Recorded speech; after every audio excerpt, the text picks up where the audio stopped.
Il y a beaucoup de choses qui ont été faites en matière de reconnaissance des acquis au cours des dernières années. Ça s'est fait en parallèle avec la mise en œuvre de la politique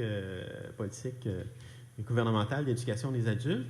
Ceci dit, bon, je ne suis pas nécessairement prête à dire que tout ce qui a été fait est le fait de la politique, là.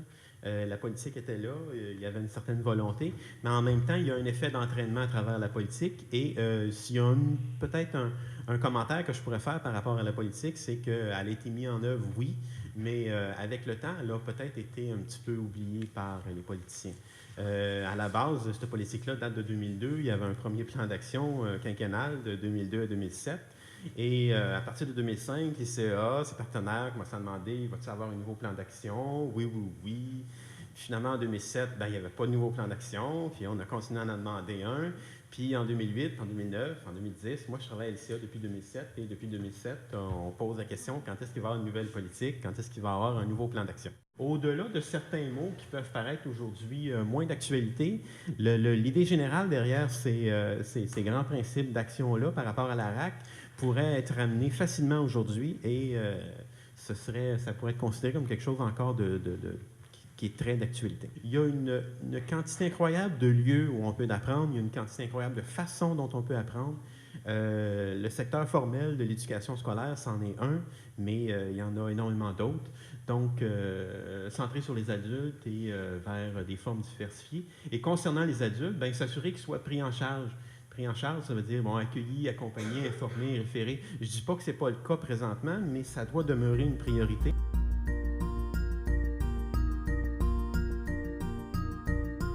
C'est tout un défi pour les organisations scolaires que de frayer à l'envers du courant. Donc, ça veut dire les politiques à l'interne, ça veut dire plein de choses qu'il faut attacher et qui sont jamais prévues pour la reconnaissance des acquis et des compétences.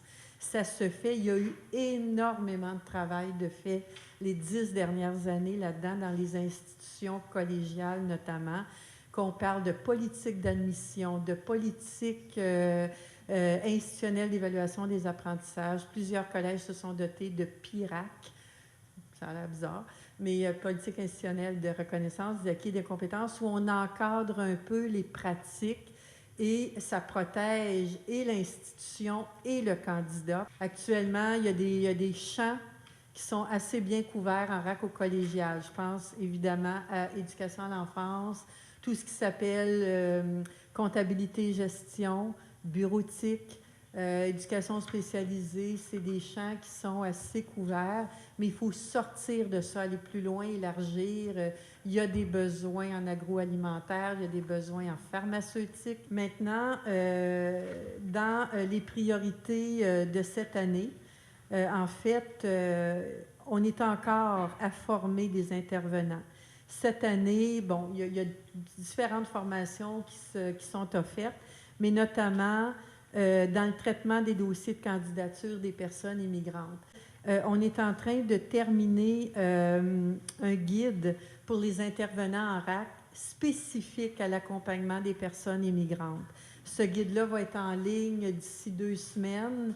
Il va y avoir de la formation donnée ce printemps à tout le réseau collégial et on va probablement ouvrir à l'automne vers des gens en employabilité parce que le guide a 2 parties.